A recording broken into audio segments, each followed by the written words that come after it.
Hello সবাইকে। আজকে আমি অনার্স থার্ড ইয়ারের লিনিয়ার প্রোগ্রামিংয়ের আমার কাছে যে বইটা আছে আহ, এই বইয়ের তোমাদের হচ্ছে 2 নাম্বার চ্যাপ্টার অর্থাৎ যোগাশ্রী প্রোগ্রামিংয়ের প্রারম্ভিক আলোচনা এই অধ্যায়ের সমস্যা নাম্বার হচ্ছে 1 এই বইয়ের, যেটা হচ্ছে ন্যাশনাল ইউনিভার্সিটি 2008-এ আসছে। যেহেতু বইটা একটু পুরনো, সো তার জন্য একটু লেটেস্ট আর কি এইগুলো দেওয়া নাই। সো আশা করি এই অঙ্কের বা এই নিয়মের একটা অঙ্ক, মানে একটা অঙ্ক করলে তোমরা বাকি যে অঙ্কগুলো আছে জাস্ট সম্পূর্ণ তোমরা করতে পারবো, বা একটার সিস্টেমেও বাকিগুলো সেম একই নিয়মের। সো এখানে অঙ্কই বলছে যে সমস্যা 1-এর আয় যে সমীকরণগুলোর সকল বুনিয়াদি সম্ভাব্য সমাধান নির্ণয় করো। তার মানে আমার এখানে যে সমীকরণগুলো আছে এখানে আমার মানে এই সমীকরণের বুনিয়াদি সম্ভাব্য সমাধান আমাকে নির্ণয় করতে হবে। সো লক্ষ্য করো, এখানে সমীকরণ দেওয়া আছে 2x1 plus 6x2 plus 2x3 plus হচ্ছে x4 সমান 3, আরেকটা হচ্ছে 6x1 plus 4x2 plus 4x3 plus 6x4 সমান 2।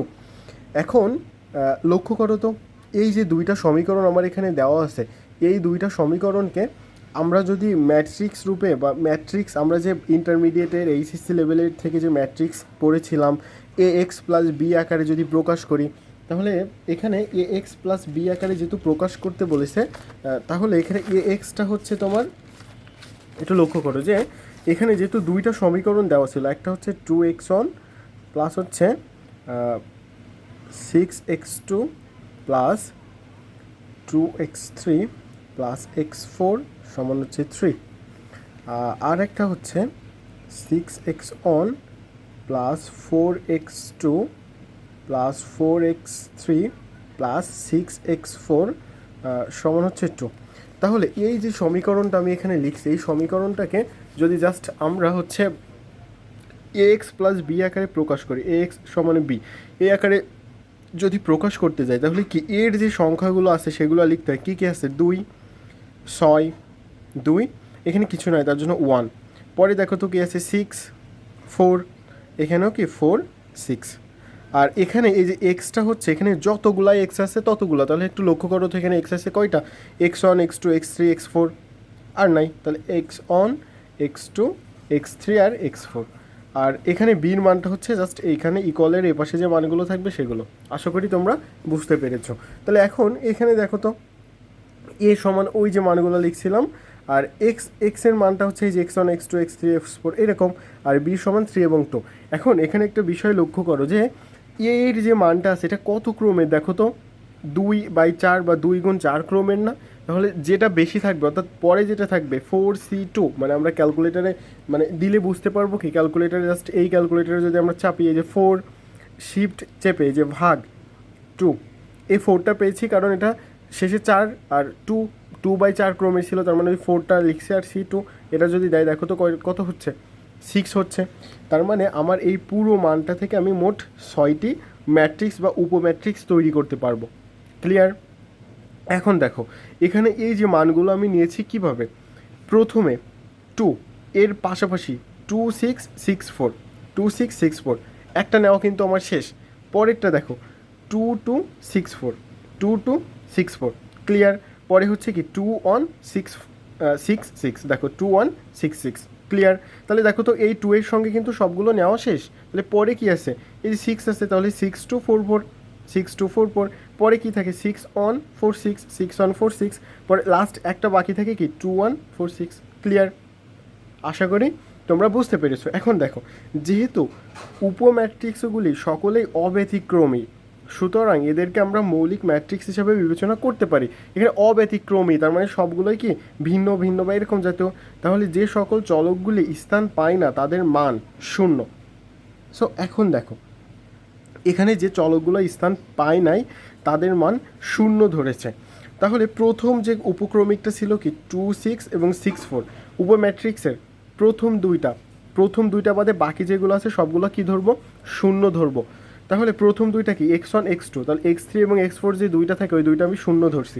তাহলে দেখো তো 2, 6, 6, 4, আর x1 এবং x2 বাকিগুলো সব 0, 3, 2। এখন এটা আমরা কি ম্যাট্রিক্সের ক্ষেত্রে কি জানি, এর সারি বাই কলাম, তাহলে 2 এর সঙ্গে x গুণ 2x1 প্লাস 6 এর সঙ্গে x2 6x2 সমান এর পাশে কী ছিল 3 ছিল, রেখে দিলাম। পরেরটা দেখো 6 এর সঙ্গে x1 6x1 প্লাস 4 এর সঙ্গে x2 4x2 সমান কী আছে 2 আছে। ক্লিয়ার। এখন এই যে দুইটা সমীকরণ, এটা 1 নম্বর এবং 2 নম্বর সমীকরণটা আমরা পেয়েছি, এটা যদি আমরা ক্যালকুলেশন করি অর্থাৎ এখান থেকে x1 এর একটা মান পাবো x2 এর একটা মান পাবো।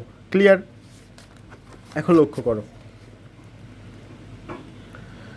এখানে দেখো তো 1 এবং 2 নম্বর সমাধান করে পাই, এটা আমরা যদি 1 এবং 2 নম্বর সমাধান করি তাহলে x1 এর মান পেয়েছি, x2 এর মান পেয়েছি, আবার x3 এবং x4 এর মান তো শূন্য, আমরা এটা জানি কারণ প্রথম দুইটা বাদে বাকি যেগুলো থাকে সেগুলো শূন্য। এখন ওই যে ক্যালকুলেশনটা কিন্তু এখানে দেখানো হয়নি, এখন তোমরা তোমাদের মতো ওই ক্যালকুলেশনটা করে নিবা। জাস্ট দেখো তো আমি একটু জাস্ট 2x1 প্লাস 6x2 সমান 3, আর একটা হচ্ছে 6x1 প্লাস 4x2 সমান 2, এই যেটা করতেছে এটা কিন্তু জাস্ট রাফে করতে হবে। তাহলে এখন এখানে যদি আমরা 6 দ্বারা গুণ করি তাহলে এখানে 6 দ্বারা গুণ করলে এখানে কি হয়ে যাচ্ছে 12, আর এখানে 36, আর এখানে 18, আর এখানে গুণ করতে হবে 2 দ্বারা, তাহলে এখানে 12, এখানে হচ্ছে 8, আর এখানে 4, তাহলে এই দুটো বিয়োগ করে দাও, এটা কেটে যায়, এখানে থাকে কত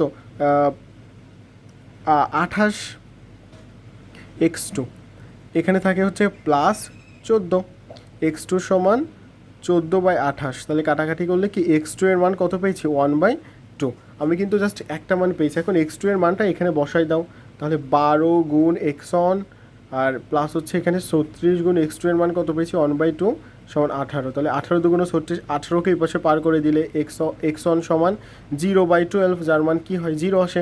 তাহলে আমরা এখান থেকে x1 এর মান পেলাম 0 আর x2 এর মান পেলাম কত 1/2। ক্লিয়ার। আর বাকি যে দুইটা ছিল একটা x3 সমান 0, x4 সমানও কি 0 ছিল, তাহলে আমাকে x1 এবং x2 নিতে হবে আর x3 এবং x4 নিতে হবে। ক্লিয়ার। তাহলে এখন এরপরে লক্ষ্য করো তো যে এখানে কি করেছে, এখানে দেখো তো x1 এর মান 0, x2 এর মান এটা পেয়েছি, আর x1 এবং x2 কি বুনিয়াদি, যদি দেখো যে দুইটা মান ভিন্ন থাকবে, কি বলেছি দুইটা মান যদি ভিন্ন থাকে তাহলে সেটা কি হবে বুনিয়াদি, আর দুইটা মান যদি একই থাকে তাহলে কি হবে অবুনিয়াদি। এখন আমরা কিন্তু এই যে প্রথমটা মানে প্রথম যে 2 6 এবং 6 4 এটা নিয়েছিলাম আর এটা নিয়েছিলাম, এখন ওই অনুরূপভাবে আমার বাকি যে 4টা থাকে, মোট আমরা কয়টা পেয়েছিলাম, বাকি যে 5টা থাকে মোট 6টা পেয়েছিলাম, বাকি 5টার ক্ষেত্রে অনুরূপভাবে আমাকে ধরতে হবে। আমি কি বোঝাতে পেরেছি? বাকি যেটা থাকে 2 2 6 4 এর সঙ্গে আমাকে নিতে হবে কি, এখানে যেহেতু x3 এবং x4 0 ছিল, এখন এখানে আমাকে নিতে হবে x1 আর x2 তো আমি নিয়েছি x3, তাহলে বাকি থাকে x2 এবং x4 0 কিন্তু, বুঝতে পেরেছ? দেখো এইখানে আগেরটাই নিয়েছিলাম এখানে x1 এবং x2, এখন নিতে হবে x1 এবং x3, বাকিগুলো কিন্তু 0, তাহলে এটা হিসাব করলে এখানে x1 এর মান পেয়েছি -2, x3 এর মান পেয়েছি 7/2, এটা কিন্তু ওই যে প্রথমে যেভাবে আমরা অপনয়ন বা প্রতিস্থাপন পদ্ধতিতে x1 এবং x2 এর মান বের করেছিলাম এখানেও কিন্তু অনুরূপভাবে। তাহলে এখন লক্ষ্য করো তো x1 এবং x2 এই দুইটা মান কি ভিন্ন, তাহলে এটা বুনিয়াদি, আর x2 এবং x4 এর মান কি 0, তাহলে এটা অবুনিয়াদি। সেম অনুরূপভাবে পরেরটা 2 1 6 6, মানে কোনটা 2 1 এবং 6 6, তাহলে এখানেও আমি x1 এর মান পেয়েছি 8/3, x4 এর মান 7/3, এখানে কিন্তু দেখো x1 এবং x3 নিয়েছিলাম, তাহলে এখানে x1 এবং x4, তারপরে x2 আর x4, তারপরে x3 এবং x4, ব্যাস এভাবে নিতে হবে, মানে ওই যে এক একটা অনুপাতে মানে এক একটা বাদ দিয়ে তাহলে এখানে x1 এবং x4 নিলে বাকি থাকলো, এটাকে হিসাব করলে আমরা x1 এর মানে এটা পাচ্ছি এটা, তাহলে দেখো তো x1 এবং x4 বুনিয়াদি, x2 x3 অবুনিয়াদি, তার মানে আমরা এখান থেকে বুঝলাম কি যে দুইটা মান আমরা ধরবো এই দুইটা মান হচ্ছে বুনিয়াদি হচ্ছে, বাকিগুলো অবুনিয়াদি। অনুরূপভাবে এখানেও বের করছি, তাহলে একটা বুনিয়াদি একটা অবুনিয়াদি বের হয়েছে, আবার যেহেতু আমাকে 6বার বের করতে হবে তাহলে এখান থেকেও বের করলে কি একটা বুনিয়াদি একটা কি অবুনিয়াদি বের হয়েছে, তাহলে সেম অনুরূপভাবে লাস্ট যেটা ছিল এটাও একটা বুনিয়াদি একটা অবুনিয়াদি বের করছে। এখন সমাধান দেখো এখানে মোট সমাধান কি ছিল, প্রথমটা 0 1/2, পরেরটা হচ্ছে 0 0, কারণ এখানে দেখো তো এটা যে মোট 4টা মান পেয়েছিলাম এটা, এখন মৌলিক সম্ভাব্য সমাধান আমার কি কি পাচ্ছি সেটা আমাকে দেখতে হবে, মৌলিক যা প্রত্যেকটার ভিতরে নয়। তাহলে দেখো তো প্রথমটা কি 0, তারপরে 1/2, পরেরটা 0 0, তারপরেরটা আবার কি পেয়েছিলাম 0 1/2 0 0, এখানেও 0 1/2 0 0, এবং মৌলিক সম্ভাব্য সমাধান নয় কোনগুলা, যেগুলো কী কী পেয়েছিলাম, একটা হচ্ছে -2, আর একটা পেয়েছিলাম 0, একটা 7/2, পরেরটা পেয়েছিলাম 8/3, এই যে 8/3, পরে হচ্ছে 0, আর হচ্ছে 7/3, এই যে এটা। ক্লিয়ার? পরেরটা পেয়েছিলাম 0, 0, 0, 2 আর -1, এই যে এখানে পেয়েছিলাম কি 0, 0 পেয়েছিলাম, একটা 2 পেয়েছিলাম, একটা -1 পেয়েছিলাম। তো জাস্ট ওই মানগুলোই আমার এখানে লিখছি। প্রথম মৌলিক যেগুলো সর্বদার ভিতরে থাকবে সেটা লিখেছি, আর যেগুলো সমাধান মানে মৌলিক সম্ভাব্য সমাধান নয় সেগুলো লিখেছি।